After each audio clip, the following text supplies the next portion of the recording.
बुंदेलेपुरा या भागामध्ये डॉक्टर बाबासाहेब आंबेडकरांचा पुतळा आहे। त्यांच्या पुतळ्यासमोर कार रात्री अज्ञातांनी त्या ठिकाणी दगडफेक केली आणि या ठिकाणी 2 त्रिशूल या ठिकाणी लावले असा सुद्धा आरोप या ठिकाणी भीमसैनिकांच्या वतीने करण्यात येत आहे। आपल्यासोबत आपण सध्या अचलपूर शहरातील या बुंदेले भागात आहोत, पुण्यात आहोत।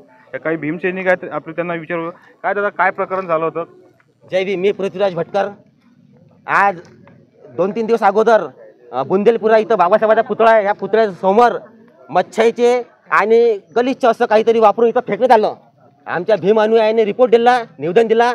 त्यावेळेस हे कॅमेऱ्यावर बसले असते तर आज आजचं प्रकरण झालं नसतं। आज इथं गोटे दगडफेक बाबासाहेबांच्या आवारात बाबासाहेबांच्या समोर झाली, विटंबना झाली बाबासाहेबांची। फटाके फोडले, रात्री बेरात्री येऊन लोक असे आमच्यावर समजा विटंबना करत आहेत। जर 2-4 दिवस अगोदर आम्ही रिपोर्ट दिला, मच्छ्याचे फोत्र जर आमच्या पुतळ्यासमोर फेकले त्यावेळेस जर कॅमेरे लावले असते तर आजचं हा प्रकरण झालं नसतं।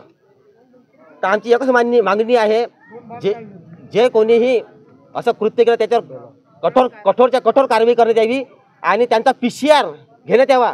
जोपर्यंत त्यांचा PCR घेत नाही तोपर्यंत असे समाजकंटक असे माझ्यावर लोक सुधरत नाही। तर आम्ही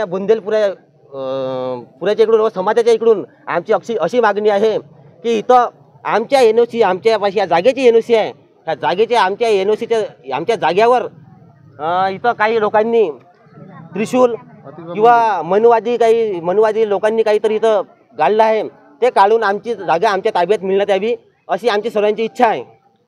काय सांगाल, काय प्रकरण घडलं होतं काल आणि आता तुमची पुढची भूमिका काय? सर्वप्रथम तर मी कल्पना गवई। हे जे अमित शहा जे बोलले, मंत्री असून ते जे अमित शहा जे बोलले त्या प्रकरणाचा आम्ही सर्व निषेध करतो। आंबेडकर जनता निषेध असो।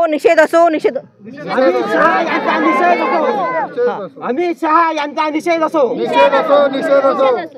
कारण ज्या वेळेला ते बोलले त्याच्यामुळेच हे जर या लोकांचं आज इथं जे त्रिशूल जे लावले होते त्या त्रिशूल लावाच्या मागं हेच सर्व कारणीभूत आहे। कारण जर कधी एवढा कोणी बाबासाहेबांच्या पुतळ्याची विटंबना होत आहे, बाबासाहेबांच्या पुढं त्रिशूल जर आपण लावत आहे तर हे या दगडफेक जी करत आहे या सर्व मागं जे कारणीभूत आहे या सर्वांना सर्वप्रथम तर अटक करा। कारण बाबासाहेबांच्या हाताला पण लागलेलं आहे, तर या सर्वांना अटक करा। आणि इथचे जे हे सर्व जे जागा आहे ही विहाराची आहे, बुद्ध विहाराची जागा आहे। ही कमिटी तिनं नोंद पण झालेली आहे, तर त्यांनी निधी पण जोपर्यंत तो निधी आलाय ना तुम्हाला, तर त्या निधीचा तुम्ही वापर का करून नाही राहिले? कारण इथं काही तुम्हाला भांडणच करायचे, इथं भांडणं लावायचे हे जे भांडणं लावून राहिले तर याच्या मागं जे कारणीभूत आहे या सर्वांना पहिले आधी पकडा।